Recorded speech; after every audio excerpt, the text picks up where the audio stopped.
Nous voici aujourd'hui avec un peu d'histoire avant de remonter à nos jours. Comment les femmes vivant avec les VIH sont-elles accompagnées? Qu'est-ce qui a changé avec les nouvelles recommandations par rapport à l'allaitement? Voici les récits du docteur Mojigan Essamfar du CHU de Bordeaux lors de la dernière SFLS. Jusqu'en 2017, toutes les recommandations des pays à niveau économique élevé interdisaient l'allaitement dont le rapport bénéfice-risque n'était pas favorable, contrairement aux pays à faibles ressources économiques.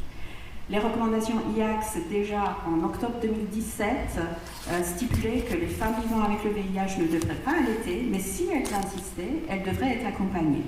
Les Suisses étaient les deuxièmes à les recommander, à les autoriser dès 2018, en préconisant une décision partagée et un accompagnement des femmes vivant avec le VIH qui souhaitaient allaiter. Et donc, chez nous, c'est arrivé en 2024. Et Pierre-Franche va vous en parler mieux que moi. Seulement, sachez que les recommandations françaises sont les seules à imposer une PrEP aux enfants. Les recommandations IACS, qui sont plus actuelles, parce qu'elles datent d'il y a un mois, recommandent donc le passage de la combinaison TAF-FTC-Pictégravir dans les régimes recommandés, préférentiellement au cours de la grossesse. Elles ont retiré les combinaisons avec Avir 3TC plus Efavirenz et avec Avir 3TC plus Raltegravir, les régimes recommandés. Sinon, pour le reste, c'est à peu près superposable et bien sûr toujours l'allaitement qui est possible. Voilà pour la procréation et l'allaitement. Le suivi gynécologique des femmes vivant avec le VIH aussi a évolué. Souvenez-vous, avant 2010, le frottis cervico-utérin était annuel chez nos femmes vivant avec le VIH, avec colposcopie si anomalie et HPV testé surtout en cas d'ascus. En 2025, qu'est-ce qu'on dit? On dit d'initier le dépistage du cancer du col à l'âge de 25 ans, un dépistage cytologique initialement annuel, puis, si 2 tests sont négatifs, espacés à tous les 3 ans jusqu'à l'âge de 30 ans, comme en population générale. En cas de réplication virale non contrôlée, d'un taux de lymphocytes CD4 inférieur à 350, un nadir inférieur à 200, une cytologie annuelle est préconisée à débuter dès 25 ans avant de proposer un test HPV par biologie moléculaire à partir de 30 ans. Mais pour les femmes vivant avec le VIH de 30 ans ou plus, il faut appliquer les mêmes standards de dépistage que pour les femmes en population générale, et ce, quel que soit le profil immunologique. Troisième révolution, ce sont les traitements injectables à mon sens.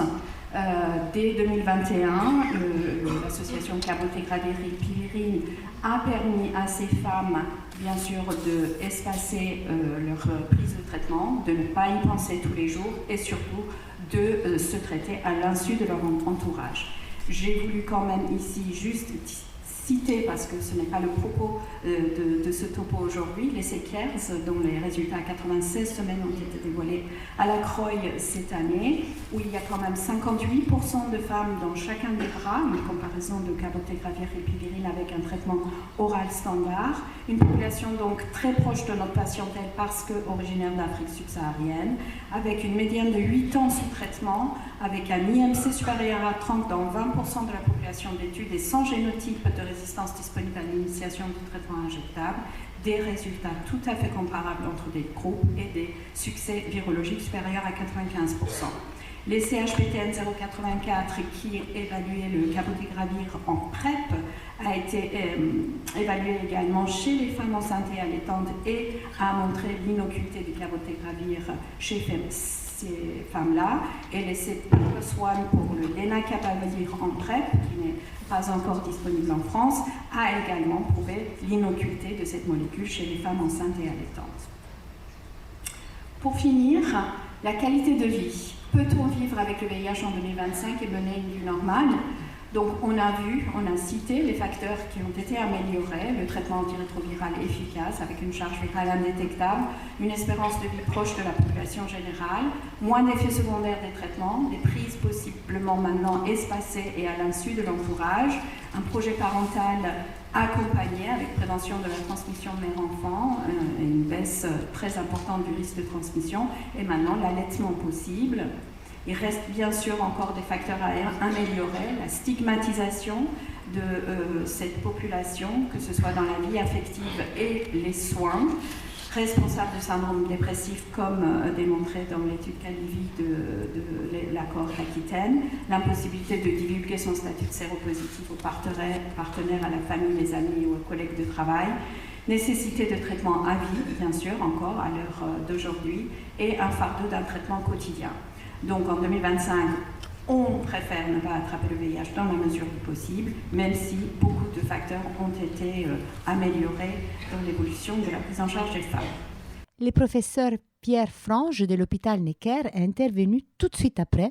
Écoutons son focus sur l'allaitement. La question de l'allaitement. Alors, pourquoi on a été longtemps réticent à l'allaitement? Alors, cette diapositive est très partiellement lisible, néanmoins, je vais vous résumer ce qu'il y a dessus. C'est la plupart des données, toutes en Afrique, de cohortes et d'essais cliniques menés chez des femmes enceintes, enfin des femmes, pardon, pas enceintes, du coup, des femmes allaitantes et de transmission mère-enfant. Ces études, elles ont le mérite d'exister dans des contextes très différents, elles ont aussi beaucoup de limites. Les limites, c'est les cases rouges notamment. C'est-à-dire c'est des données non incluses dans ces essais. La première donnée souvent manquante, c'est les charges virales de ces femmes. C'est-à-dire, ok, elles allaient toutes sous traitement, mais pour une partie d'entre elles, où on n'a pas de données de charge virale, on ne sait pas si leur traitement est efficace, est-ce qu'elles le prennent, est-ce qu'il est virologiquement efficace. Pour d'autres, on sait qu'il ne l'est pas, parce qu'on a quelques données de charge virale qui montrent que parfois un tiers de ces femmes en fait, ont des virémies très élevées. On ne sait pas tout les traiter, évidemment. Voilà. L'autre donnée manquante ou donnée discutable, c'est l'avant-dernière colonne à droite, c'est les autres cases rouges, c'est la durée de l'allaitement. C'est que dans une partie de ces cohortes ou de ces essais, les femmes arrêtent leur traitement avant la fin de l'allaitement. Évidemment, le traitement n'a d'intérêt que tant qu'on poursuit, enfin en tout cas d'objectifs virologiques que tant qu'on poursuit.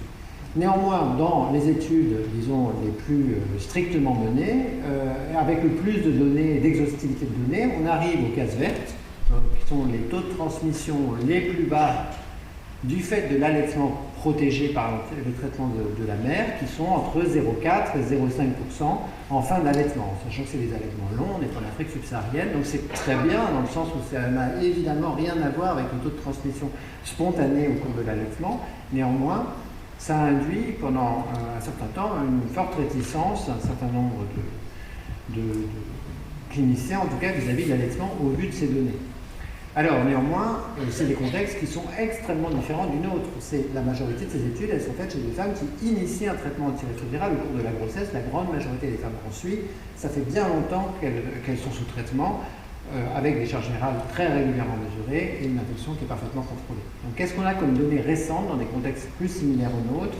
À vrai dire, on a essentiellement deux séries petites qui ont mérite d'exister, une en Suisse et une nord-américaine, USA-Canada, qui montre que, en gros, c'est possible d'allaiter sans transmettre le virus du VIH. Alors, à ceci près comme facteur de pondération, c'est des petites séries, 20 pour la Suisse, 72 pour les États-Unis et le Canada.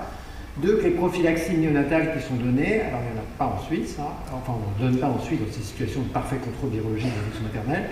Néanmoins, dans l'étude États-Unis-Canada, elles allaient de 4 à 6 semaines d'AZT en prophylaxie chez le bébé à une trithérapie chez le bébé pendant toute la durée de l'allaitement, chose qui serait inconcevable en France. Donc quand même, c'est des cohortes rétrospectives hétérogènes, néanmoins ces données méritent d'alimenter notre réflexion. Donc que disent objectivement les recommandations? Mojgan en a un peu parlé, elles sont bien sûr, alors aucune recommandation actuellement, en dehors de l'OMS dans le contexte particulier des pays à faible niveau de ressources, mais même les recommandations suisses ne prônent pas l'allaitement, c'est-à-dire qu'elles ne disent pas aux femmes il faut allaiter. C'est un petit changement de terminologie. Néanmoins, elles disent que le risque est jugé suffisamment faible pour accompagner un projet d'allaitement chez les mères qui répondent à ces conditions dites optimales qui sont définies ici, donc les mères traitées depuis au plus tard le premier trimestre de la grossesse, régulièrement suivies avec des virémies contrôlées et qui s'engagent donc à un suivi renforcé avec le dernier critère me semblant alors avec bon sens mais discutable, en tout cas discutable dans sa compréhension par les femmes, qui est la capacité de l'équipe à accompagner la mère et l'enfant. Alors certes, c'est une recommandation pragmatique, néanmoins je trouve ça difficilement entendable par nos femmes, elles sont désolées, on ne sera pas en mesure de vous accompagner. À mon avis, c'est notre rôle de soignant de les accompagner dans ces situations-là, c'est pas possible de dire aller dans l'hôpital d'à côté, on verra s'ils ont plus d'effectifs. En pratique, qu'est-ce qu'il y a comme recommandation? Donc, pour la mère, bien sûr, il est recommandé de continuer à mesurer la charge virale, normalement mensuellement pendant l'allaitement, sans modifier le traitement antirétroviral de la mère du seul fait qu'elle allaite. C'est-à-dire, on change le traitement si elle a besoin, mais on change le traitement dans le cas de son suivi, pas du fait qu'elle allaite ou qu'elle n'allaite pas. Il y a une durée d'allaitement au sein qui est recommandée, qui est d'au plus 6 mois. Ça aussi, on pourra en discuter. J'ai un regard un peu distancé sur cette recommandation. C'est-à-dire qu'en pratique, quand la femme arrive à 6 mois et qu'elle dit je veux continuer à allaiter, je ne comprends pas très bien pourquoi on lui dit désolé, c'est non. Enfin, c'est en tout cas comme ça que c'est formulé. Et il est recommandé un allaitement exclusif conseillé, avec néanmoins les compléments de lait maternisé possibles. Là aussi, on pourrait discuter, c'est-à-dire sur ce qu'on appelle l'allaitement exclusif. En tout cas, il est formellement recommandé de ne pas introduire l'alimentation solide avant l'âge de 6 mois, c'est-à-dire plus tard, parce qu'on fait en population générale de femmes non vivant avec le VIH. Par ailleurs, bien sûr, quand il y a un rebond virologique chez la mère pendant l'allaitement, il y a pour de suspendre l'allaitement, de dépister l'enfant et pourquoi la charge virale. Ça, c'est assez intuitif. Pour le nourrisson, qu'est-ce qu'on fait? Effectivement, les recommandations françaises prônent la poursuite de la prophylaxie antirétrovirale néonatale, qui est en France en première recommandation la névirapine, jusqu'à 15 jours après la fin de l'allaitement maternel, donc des recommandations d'une poursuite de traitement qui est donc très prolongée dans la vie réelle, à l'exception du VIH2, pour lequel il n'y a pas de prophylaxie néonatale. Ça, c'est l'autre nouveauté, même si on a peu de femmes vivant avec le VIH2, et donc on n'en a pas plus quand elles allaitent. Bien sûr, il y a un suivi virologique renforcé, c'est-à-dire qu'on les suit comme d'habitude, simplement si à l'âge de 3 mois, les femmes continuent à allaiter, on continue à dépister les enfants tous les 3 mois jusqu'à 3 mois après le sevrage, et on donne un traitement post-exposition à l'enfant quand il y a un rebond virologique confirmé chez la mère. Je rappelle qu'il y a un observatoire des pratiques qui s'appelle l'Actavi, qui est financé par l'ANRS, et sur lequel n'importe quel professionnel de santé, quel que soit son métier, un sage-femme, un gynécologue, un médecin généraliste, un pédiatre, peut déclarer de façon anonyme, bien sûr, des situations d'accompagnement de femmes vivant avec le VIH allaitantes, ce qui nous permet d'avoir un observatoire des pratiques et de ce qui se passe dans la vie réelle. Et pour terminer cette page dédiée à la prise en charge de l'allaitement, voici notre Eva Sommerlat, directrice du comité des familles, qui est intervenue au colloque de l'association Uraka, après le professeur Laurent Maldebro, pour faire le point sur l'allaitement après les récos et les retours des associations. Pour un peu d'historique aussi sur la question de l'allaitement, la première fois que la question que j'en ai entendu parler, mis à part le fait que c'était strictement interdit pour une femme vivant avec le VIH qui avait un enfant, que c'était donc strictement interdit. La première fois que j'en ai entendu parler, c'est quand on a invité les médecins suisses pour parler de l'avis suisse. C'était en 2008 et 2010. Et à cette époque, le professeur Hirschel, il nous disait, vous allez voir, dans quelques années, on va dire la même chose pour l'allaitement. On s'est mis un peu plus que quelques années. Les Suisses ont été un peu plus rapides, mais peut-être que le Covid, du coup, est arrivé au moment où en France, on aurait eu envie de s'y coller. Et du coup, au comité des familles, en tout cas, on avait déjà pensé, du coup, lancer un colloque sur ce sujet pour, en France, soulever le sujet. Et donc, c'est en 2021 qu'on a organisé le colloque VIH et allaitement. On a fait venir aussi un médecin de Suisse pour parler de ce qui se passe là-bas, pour pouvoir un peu nous en inspirer, mais aussi un médecin d'Allemagne, d'Angleterre et des médecins de France pour confronter un peu toutes les connaissances. Donc les recommandations sont sorties, mais depuis déjà avant le colloque, on avait régulièrement des témoignages de mamans qui disaient pour moi c'est une énorme souffrance de ne pas pouvoir allaiter. J'ai eu l'interdiction par mon médecin, mais en fait c'est très dur pour moi. Certaines mamans qui nous avouaient qu'en fait il y a des moments où des situations où elles ne peuvent pas ne pas allaiter parce que le conjoint n'est pas au courant, ou bien parce que si elles n'allaitaient pas, c'était c'était écrit sur leur front qu'elle vivait avec le VIH. Donc en fait, on s'est dit il faut qu'on en discute ensemble parce que c'est pas, il faut accompagner ces situations. Pendant la période déjà de travail sur les recommandations, il y avait des personnes, des femmes enceintes qui nous appellent régulièrement de toute la France en fait quand elles sont confrontées à la question de l'allaitement, qu'elles tapent sur leur moteur de recherche. Je crois que le comité des familles ressort assez facilement et donc on reçoit régulièrement des appels un peu de toute la France. Et en fait, des mamans qui disaient mais quand est-ce qu'elles sortent les recommandations parce que moi je vais accoucher à telle date. Et je me rappelle une maman qui a vraiment accouché à peu près le lendemain de la publication des recommandations. Donc elle m'appelle déjà en salle d'accouchement.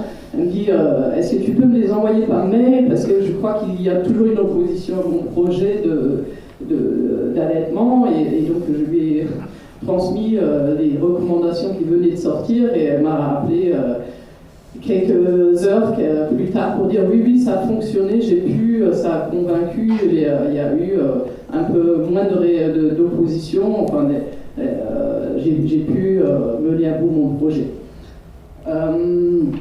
Donc depuis ça fait maintenant 1 an et demi, beaucoup d'hôpitaux se sont organisés et ont ouvert un accompagnement pour l'allaitement.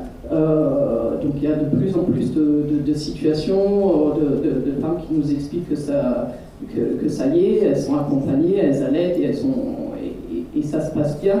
Mais on a aussi des retours de personnes où il y a toujours des blocages parce que c'est aussi chaque hôpital, chaque équipe qui essaye de s'organiser ou non, qui a des moyens ou non, et du coup il y a une inégalité qu'on constate quand même dans les accompagnements de ces personnes.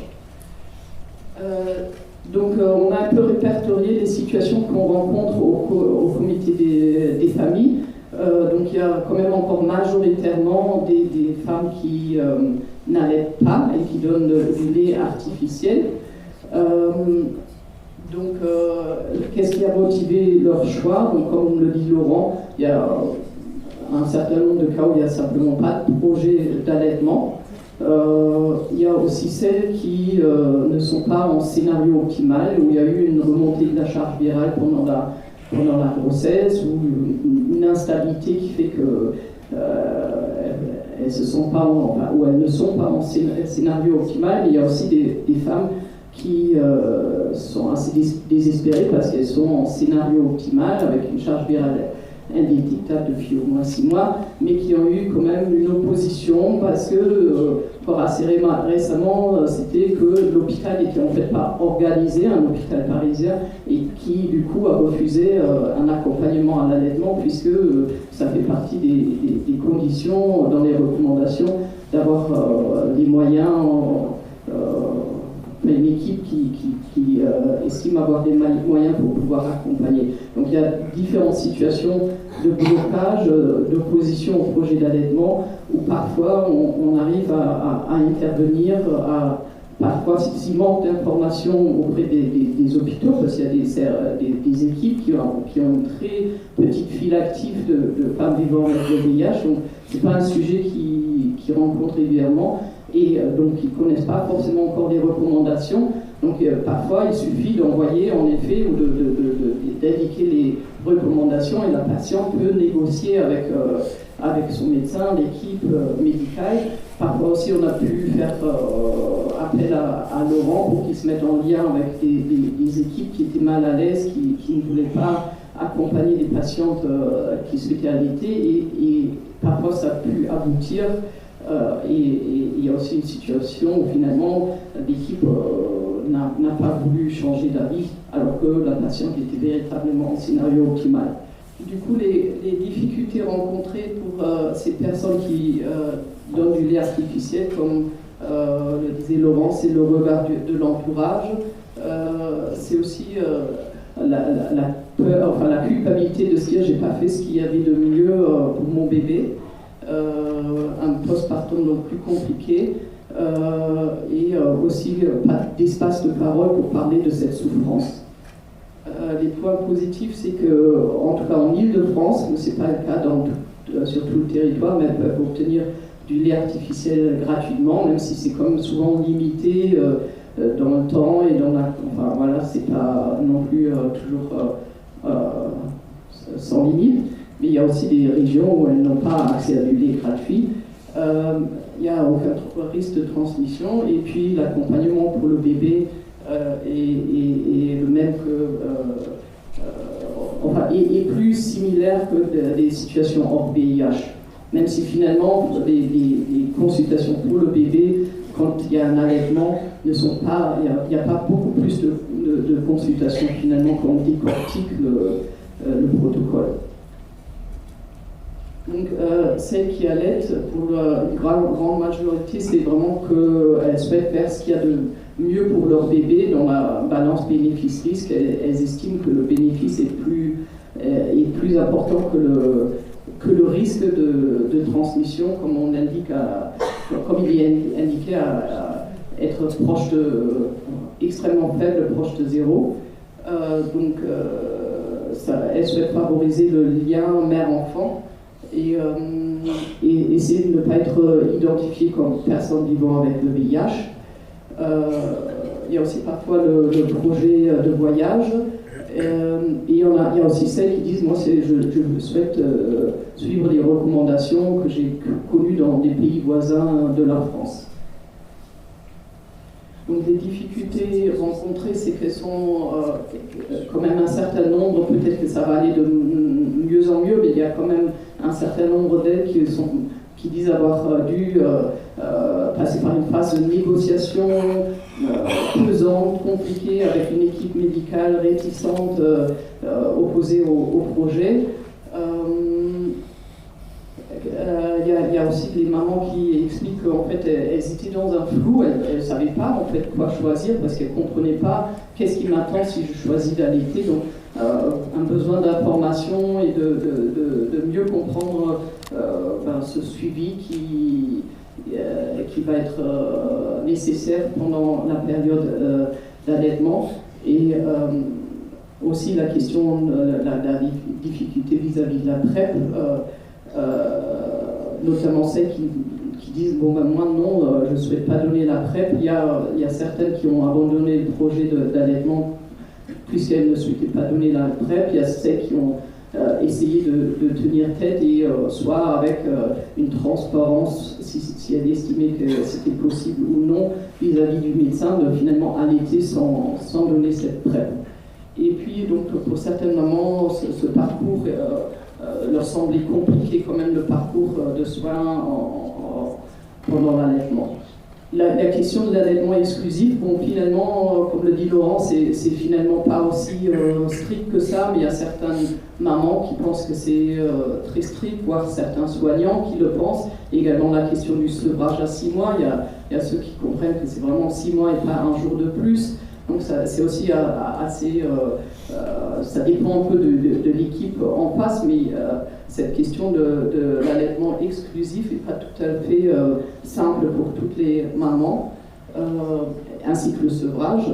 Les points positifs, c'est comme que globalement les mamans qui ont pu mettre en place ce projet d'allaitement, elles en sont vraiment très heureuses d'avoir pu mener ce projet à terme, surtout quand elles se rappellent des freins qui étaient sur leur parcours et ce que j'ai tenu. Certaines patientes témoignent aussi vraiment d'un soutien précieux tout au long de l'allaitement par l'équipe médicale et que ça a été important pour elles.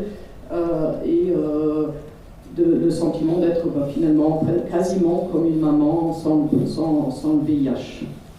Donc les soignants qui ont pu échanger avec nous nous ont aussi fait part de difficultés. Le premier, c'est la difficulté des moyens, parce que ça demande quand même beaucoup de moyens, rappeler les mamans, suivre si elles sont venues au rendez-vous, faire le lien avec l'équipe, les autres personnes impliquées sur l'accompagnement. C'est surtout pour les pédiatres que c'est en général une surcharge de travail. Il y a aussi les infectiologues et d'autres soignants. Donc il y a vraiment une hétérogénéité de pratiques. Il y a des hôpitaux qui sont super bien organisés, qui ont des référents, qui peuvent facilement proposer un accompagnement aux mamans qui le souhaitent. Et il y a des hôpitaux où c'est encore zéro patient parce que des équipes pas encore organisées. Il y a aussi, dernièrement, j'ai entendu ça, un hôpital qui limite l'accompagnement. Chaque hôpital peut avoir un peu ses règles parce que pour limiter le nombre de patientes à suivre aussi, il y a un hôpital qui a décidé de limiter l'accompagnement à l'allaitement uniquement aux mamans dont le conjoint est au courant du VIH. C'est aussi pour, du coup, simplifier la question de, la confidentialité du traitement au nouveau-né. Si le père pose des questions, notamment sur une longue durée, il y a quand même plus de risques que le père puisse s'impliquer et vouloir savoir ce qui est donné au bébé. Donc cette question-là, juridique, finalement, pour certains hôpitaux, c'est un critère pour aussi... de cette manière-là, diminuer le nombre de patientes qui vont être accompagnées.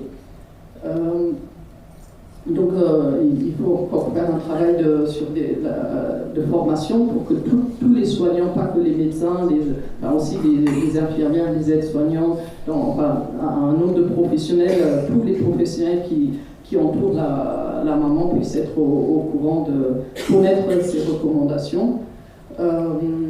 Sur la décision médicale partagée, c'est un terme qui est aussi pas toujours réellement mis en place comme l'HAS le définit.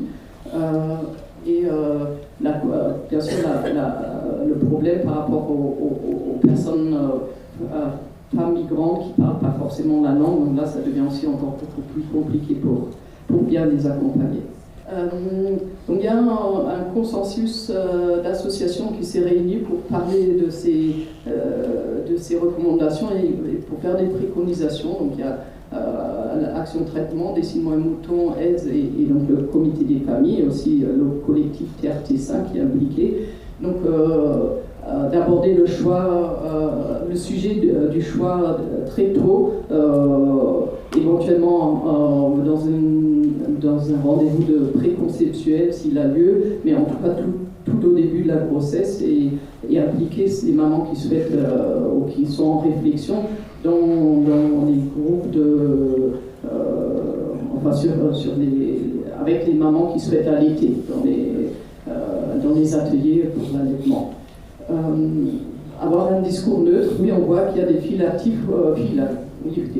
c'est ça, avec beaucoup de patientes qui finalement font le choix d'allaiter, comme à Louis-Maurier, mais il y a aussi d'autres hôpitaux où il y a finalement quasiment aucune patiente qui fait ce choix-là, et on sait quand même que le discours du médecin, comment il présente la possibilité, notamment le risque, le bénéfice, s'il est plutôt dissuasif ou non. Donc essayer d'avoir un discours le plus neutre possible pour que la mère puisse réellement faire un choix éclairé. Sur la PrEP, on a un avis, on pense qu'il est important que la PrEP soit réellement proposée et que finalement ça fasse partie de la décision médicale partagée, parce qu'il y a des patientes qui ne souhaitent pas la donner, qui pourraient sinon faire ce choix sans transparence vis-à-vis du médecin. Toujours lors de la SFLS, ça s'est discuté des prisons. Comme chaque année, ce sujet n'est pas laissé de côté. D'abord, le docteur Johan Conan nous fait un focus sur la santé sexuelle en prison. La sexualité en prison, si on s'arrête sur les questions de règlement intérieur des prisons, des choses comme ça, il n'y a pas de sexualité. Et on peut s'arrêter là, dire point, il n'y a pas de sexualité, elle est interdite. Interdite sous guillemets, en tout cas, elle est légalement et réglementairement autorisée dans un seul type d'espace. Il y a un seul type d'espace qui peut exister en prison, qui sont des espaces non surveillés où la sexualité est considérée comme permise. Ce sont les unités de vie familiale. Cette unité de vie familiale, il faut avoir conscience que c'est quelque chose qui n'est pas très présent. Beaucoup d'établissements pénitentiaires, plus de la moitié, alors je n'ai pas les chiffres actualisés, mais plus de la moitié des établissements pénitentiaires n'ont toujours pas d'unité de vie familiale, qui sont ces espaces non surveillés où la sexualité, dans un cadre très précis qui est le cadre de la sexualité au sein de la famille, donc avec un conjoint, une conjointe reconnue comme officielle, est possible.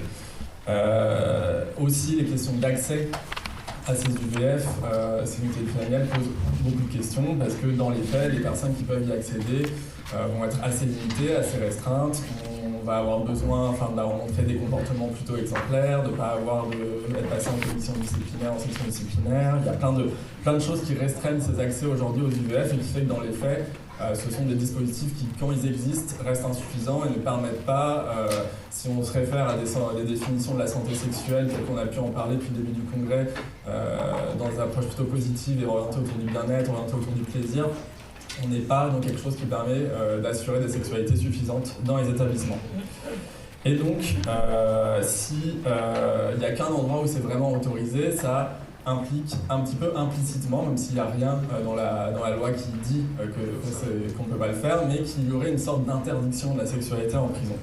Et cette question de l'interdiction, et encore je mets des guillemets dessus, qu'est-ce qu'elle concerne ? Est-ce qu'elle concerne la sexualité entre personnes incarcérées, ce qui renvoie à des questions de sexualité entre hommes, de sexualité entre femmes? Dans les prisons, il n'y a pas de mélange qui est fait de choses comme ça. Et donc qui pose aussi beaucoup de questions autour du tabou, des discriminations qui peuvent exister, des situations de LGBTQ-phobie qui existent dans les établissements pénitentiaires. Est-ce que ça pose aussi la question de la sexualité dans les parloirs, quand il y a des visites à la famille? On sait aujourd'hui que les parloirs sont des lieux de sexualité qui est plus ou moins toléré selon les établissements. Il y a des endroits où on ferme les yeux, on regarde volontairement pas ce qui se passe pour laisser la sexualité avoir lieu dans ces petits espaces confinés. Parce que malgré tout, même quand on parle aussi des usages de produits, comme ça, le fait de tolérer ces pratiques permet malgré tout de maintenir une sorte de calme dans la prison et de maintenir un équilibre. Donc ces pratiques théoriquement pas autorisées restent tolérées dans certains endroits et les parloirs en sont un. Comment on peut investir justement ces endroits pour y faire de la santé sexuelle? Il y a la question de la sexualité avec aussi des gens qui interviennent dans la prison, ça arrive aussi, qui travaillent dans la prison. La question de l'autosexualité qui est souvent négligée quand on va parler de sexualité en prison, mais comment on fait aujourd'hui pour se masturber quand on est dans une cellule avec 3 ou 4 co-détenus dans une maison d'arrêt? Comment on trouve les espaces d'intimité suffisants quand à la fois les endroits où on dort, à la fois les endroits où on se lave? Même les toilettes ne sont pas des espaces d'intimité, ne sont pas des espaces où on se retrouve seul. Quand vous avez votre toilette au milieu de votre cellule avec vos co-détenus à côté, c'est pas un endroit où vous pouvez envisager d'avoir une sexualité, une autosexualité. Ça pose aussi beaucoup d'autres questions, la sexualité en prison, celle du sexe consenti, celle des violences qui existent, et on va pouvoir en parler dans les présentations.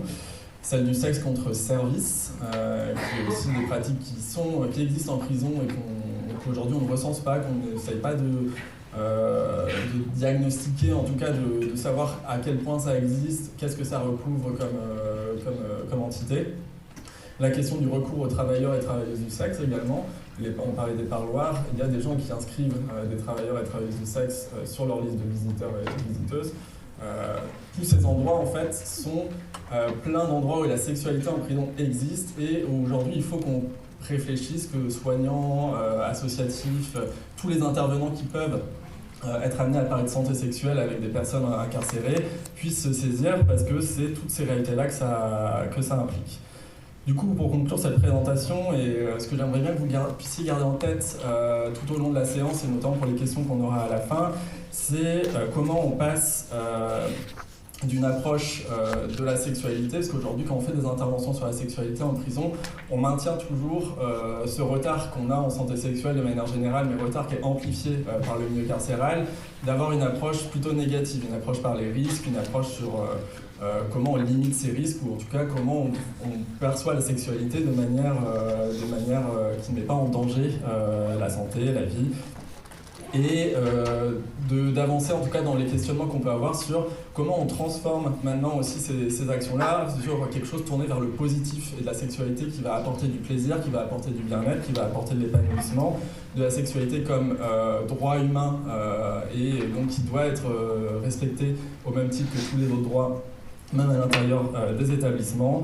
Là-dessus, on peut avoir plein de pistes de réflexion sur la création d'espaces d'intimité, sur la mise à disposition d'accessoires. Par exemple, il y a l'exemple de la maison des la prison des femmes à Rennes où, suite à un travail avec les personnes concernées, ils ont fini par mettre au catalogue de la cantine des sextoys de type womanizer, des choses comme ça, de manière à permettre à l'autosexualité d'avoir lieu dans les établissements.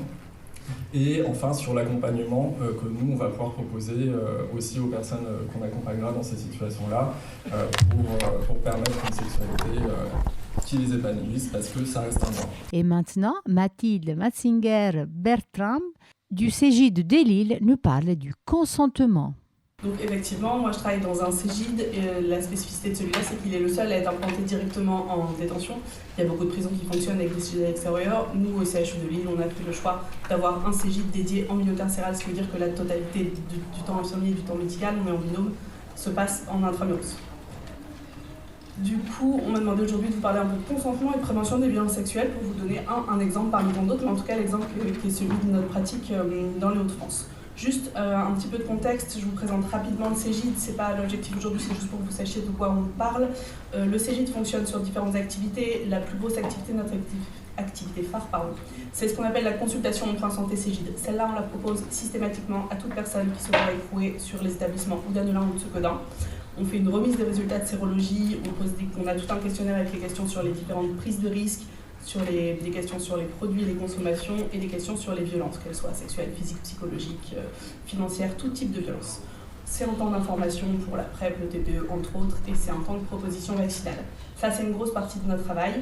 Ensuite, on a des consultations Cégide, là on fait des suivis d'IST et on fait pas mal de suivis de consommateurs de protoxyde d'azote qui est un problème qui flambe en détention. On a aussi des ateliers collectifs autour de la réduction des risques de manière générale et autour de la santé sexuelle avec des temps forts comme le SIDAction, le mois sans tabou, mais aussi sur des ateliers plus pérennes au quartier arrivant sur le consentement et la prévention des violences sexuelles, ce qui m'amène aujourd'hui.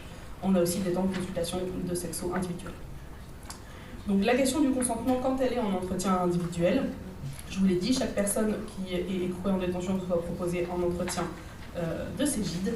La question des violences subies, elle est systématiquement posée à chaque personne, qu'elle soit physique, qu'elle soit sexuelle, qu'elle soit liée au sexe, au genre, à l'orientation, et qu'elles aient lieu à l'âge adulte ou dans l'enfance. La question est vraiment très ouverte. Est-ce que vous êtes ou est-ce que vous avez déjà été victime de violences? Et la première étape, on a toujours ces quelques secondes où le patient il dit « mais de quoi est-ce que vous êtes en train de parler ?» Et on est toujours obligé de redéfinir un peu le contexte de la violence, parce que pour nous, soignants, ou en tout cas professionnels de ces métiers-là, ça nous semble assez classique, la question des violences, mais en fait, c'est pas aussi évident que ça pour les patients. Si besoin, on va accompagner vers un psychologue, un psychiatre ou un sexologue. On va aussi proposer un accompagnement judiciaire si les personnes souhaitent porter plainte, c'est quelque chose qu'on peut évidemment accompagner. Parfois, et ça c'est important de le dire parce que en fait, parfois c'est souvent que j'aurais dû écrire, dans l'histoire de vie du patient, cette question elle est posée pour la toute première fois. Ça permet une véritable libération de la parole. J'ai beaucoup de patients et de patientes qui me disent c'est la toute première fois en 30 ans, en 40 ans, peu importe l'âge du patient détenu, qu'on me demande si j'ai déjà été victime de violence. Alors, je vous ai donné des chiffres 2024, puisque 2025, je suis encore dessus. Sur les 125 femmes qui avaient accepté de répondre à ce point santé Cégide, j'en avais plus de 62% qui avaient subi des violences physiques et j'en avais quasiment 30% qui avaient subi des violences sexuelles. Et là, c'est le règne, ce que j'appelle le règne du oui, mais il y a une banalisation des violences qui, en tant que soignant, est parfois difficile à recevoir, mais en tout cas qu'il faut vraiment déconstruire au cas par cas, parce qu'il y a des mécanismes de déni, de minimisation, il y a des transferts de culpabilité, comme je l'ai dit, on a été victime de violence, et c'est vraiment, vous avez déjà été victime de violence? Oui, mais il y a du oui, mais c'est arrivé une seule fois, oui, mais voilà. Moi j'ai un petit écriteau sur ma porte en disant ici le oui est interdit. L'idée c'est vraiment de pouvoir déconstruire tous ces mécanismes de banalisation de la violence. Chez les hommes, souvent, chez eux, quasiment tout le temps, c'est la première fois que quelqu'un pose la question de la violence sexuelle, comme c'est la première fois qu'on pose la question de la sexualité tout court. J'ai des hommes qui, quand je dis est-ce que au niveau de votre vie sexuelle, tout va bien, les érections, l'éjaculation, l'accès au plaisir, au désir, tout est ok pour vous. Et mes patients, ils prennent un temps, ils me disent elle sera quoi votre question? En tout cas, personne ne me l'a jamais demandé jusqu'ici. Pourquoi vous me la posez en détention? Donc c'est vraiment un moment où, s'ils le souhaitent évidemment, ils peuvent se saisir de cet entretien pour discuter sexualité et là, en l'occurrence, violence sexuelle. Donc, pareil, les chiffres sont de 2024, j'avais 22% des hommes qui avaient subi des violences physiques et 8% qui avaient subi des violences sexuelles, en tout cas ceux qui ont accepté de demander. Il persiste quand même une croyance importante selon laquelle les agressions sexuelles, ça concerne que les femmes. Pour les hommes, quand on est victime, ça l'est aussi pour les femmes, mais chez les hommes, il y a un double enjeu, je trouve. C'est honteux, c'est sale, c'est culpabilisant. Et j'ai beaucoup d'hommes qui me disent le fait de dire qu'ils ont été violés, c'est compliqué. Moi, j'entends souvent, si j'avais été une femme, on aurait pu dire que j'étais violée. La dernière fois, j'interviens au quartier arrivant, on me signale un viol entre co-détenus, et le patient me décrit ce qui s'est passé. On parle de sodomie et de fellation forcée, et il me dit, vous vous rendez compte, si j'avais été une femme, on pourrait dire que j'aurais été violée. Ok, mais en fait, monsieur, pardon, mais vous êtes un homme et vous avez été violé, donc il faut aussi déconstruire. Je ne le dis pas de manière aussi frontale, évidemment, mais il faut aussi pouvoir déconstruire ça avec j'ai presque été violée. Donc sur Annelin, je travaille dans 2 établissements différents, on ne fonctionne pas toujours de la même manière partout. Tous les 15 jours, on a un atelier de prévention des violences sexuelles. Donc ça se passe au quartier arrivant, avec un médecin et un psychiatre. Et là, c'est assez rare dans nos activités, mais pour cette fois, on a besoin du concours de l'administration pénitentiaire parce qu'on est dans un temps de prévention. Donc il faut qu'ils puissent nous orienter les personnes dont le type d'incarcération n'est pas lié à des faits de violence. Cet atelier, il a pour fil rouge la définition de la santé sexuelle telle que décrite par l'OMS. Je vous fais grâce de vous redéfinir ce qu'on a dit l'OMS. En tout cas, c'est de ça dont on se sert, et notamment de cette partie qui dit pas de coercition, pas de discrimination, pas de violence. Et le côté droit humain et droit en santé sexuelle en détention. Parler de droit, c'est toujours très important. Et le droit à la santé sexuelle, il est primordial. Cet atelier, donc je l'ai déjà dit, permet de libérer la parole, de déconstruire certaines idées préconçues, des fois terriblement ancrées, et parfois on amorce en collectif un travail qui sera poursuivi en individuel. L'UHSA, c'est l'unité hospitalière spécialement aménagée, donc c'est les soins psychiatriques quand les patients ne peuvent pas rester en détention, mais ils sont toujours écroués. Plusieurs fois dans l'année, donc on fait des ateliers sur la question du consentement, soit à l'UHSA, soit dans les prisons à la demande des CEPIP ou à la demande de l'éducation nationale. C'est un atelier qui marche bien et ça permet donc aux acteurs non médicaux de la prison de nous solliciter sur cette thématique-là sur laquelle des fois ils se sentent un peu démunis. Donc le principe de l'atelier, je vous le fais rapidement, il y a énormément de façons d'aborder la question du consentement, ça ne fait pas consensus partout. Nous, on part du principe des 3 oui, donc le oui libre, le oui informé et le oui authentique. Donc on explique que le oui authentique, c'est un consentement, le oui doit être entier, le oui verbal ne suffit pas, on aborde la question du non-verbal, du langage corporel, de l'expression faciale, du regard, tout ça. Celui-là, de oui, est plutôt bien, les patients comprennent où je veux en venir du premier coup, ça c'est assez fluide. Pas toujours le cas pour les autres oui. Le oui libre, par exemple, il pose déjà un peu plus de questions. Très souvent, ils me disent « Non, mais moi, elle m'a dit oui. » Et je lui dis « Ok, est-ce qu'elle avait le droit de dire non ?» Il y a un petit moment d'arrêt, il me dit « Comment ça se dit ?» Est-ce que la partenaire, ou le partenaire, peu importe, on va essayer de ne pas stéréotyper plus que nécessaire, a senti que si elle vous disait non, ça se passerait bien quand même. Pas de pression, pas de même au-delà de la violence, pas de je vais bouder, pas de je vais pas aller dîner chez ma belle-mère, pas de j'irai pas chercher les enfants à l'école. Est-ce que votre partenaire avait vraiment l'impression qu'elle pouvait dire non? Parce que si c'est pas le cas, alors son oui, il n'y a pas de valeur de consentement. Et là déjà on le sent, on le voit sur le visage, il y a un petit temps, ça cogite quand même déjà à ce moment-là. Le consentement peut être retiré à tout moment, la personne a le droit de changer d'avis, ça c'est un élément important aussi. Quand on a dit oui à 17h02, peut-être qu'à 17h09 on n'a plus envie et c'est ok aussi. Et le consentement ne peut être donné par personne d'autre que la personne concernée. Nous, ça nous semble des évidences, mais je vous assure que sur le terrain au quotidien avec les personnes détenues, ça n'est pas forcément. Un petit topo sur céder, c'est pas consentir, je réinsiste sur le fait que si la personne ne peut pas dire non, son oui, il n'y a pas de valeur. Et finalement, le oui informé. Donc là, la personne doit pouvoir comprendre ce qui lui est proposé, elle doit mesurer les conséquences possibles, on doit bien expliquer les attentes, tout ça. C'est le moment un peu crucial où le patient qui me dit « Moi, j'ai jamais forcé personne », il se rend compte qu'en fait, c'est déjà arrivé que la personne soit alcoolisée, sous produit, que la personne soit parfois pas en âge de consentir. Voilà, c'est le moment de l'atelier où on peut aborder toutes ces questions. Pareil, effectivement, pour les troubles psychiatriques. Ensuite, on a 4 petites scénettes, donc on lit ces petites scénettes et on échange avec les patients. Est-ce que là, dans cette situation, il y a eu consentement ou non? Qu'est-ce qu'on aurait pu faire différemment? Qu'est-ce que vous percevez? Qu'est-ce qui vous alerte? Et comment est-ce que vous auriez pu réagir? On met la dispo en jeu sur le consentement avec des petites mises en scène, et ensuite on a la fameuse vidéo d'As de T, je pense que vous connaissez, celle-là elle marche très bien, moi je m'en sers hyper souvent, je la trouve hyper explicite. La deuxième partie, elle va toucher la culture du viol. Donc, ouais, je vous passe la culture du viol, les fausses croyances, les fausses idées que ça peut représenter. Ça, c'est un gros travail. Et quand je l'ai commencé pour la première fois, cet atelier, la première fois que je l'ai fait, c'était chez les femmes. Je me suis dit, cool, c'est un peu plus sécure pour moi de me lancer là-dessus chez les femmes. Grave erreur, c'est pas du tout le cas. C'est très très ancré chez les lames aussi. On entend vraiment des choses et on se dit, oui, il y a des choses à déconstruire, beaucoup. Donc voilà, cette partie-là, elle est primordiale. Elle va essayer de déconstruire les fausses croyances qui touchent les hommes et qui touchent les femmes. Sur la femme, elle était habillée comme ça, elle était maquillée comme ça, elle a fait semblant de dire non, elle a dit oui, mais en fait elle a changé d'avis. Enfin, il y a vraiment beaucoup de choses à aller chercher, à les déconstruire. Et aussi cette question des besoins sexuels qui ressort systématiquement, c'est-à-dire cette notion que l'homme, il a des pulsions et que du coup ça pourrait légitimer un comportement. Donc là, une fois encore, il faut reprendre déjà que la testostérone, c'est pas notre ennemi, et que les femmes produisent de la testostérone, c'est un scoop pour les personnes en détention. Mais oui, et que du coup la testostérone ne sert pas d'alibi, et que l'excitation, moi je le dis souvent, l'excitation elle est ok, vous pouvez être excité par quelqu'un, c'est pas un souci ça. Votre ressenti, il vous appartient, il vous est personnel, tout ça c'est ok. Là où ça devient problématique, c'est quand il engendre un comportement. Il faut vraiment réussir à leur faire comprendre ce distinguo entre ce que je ressens et ce que je fais. Une fois encore, ça peut nous paraître à nous du b.a.-ba, ça l'est pas toujours.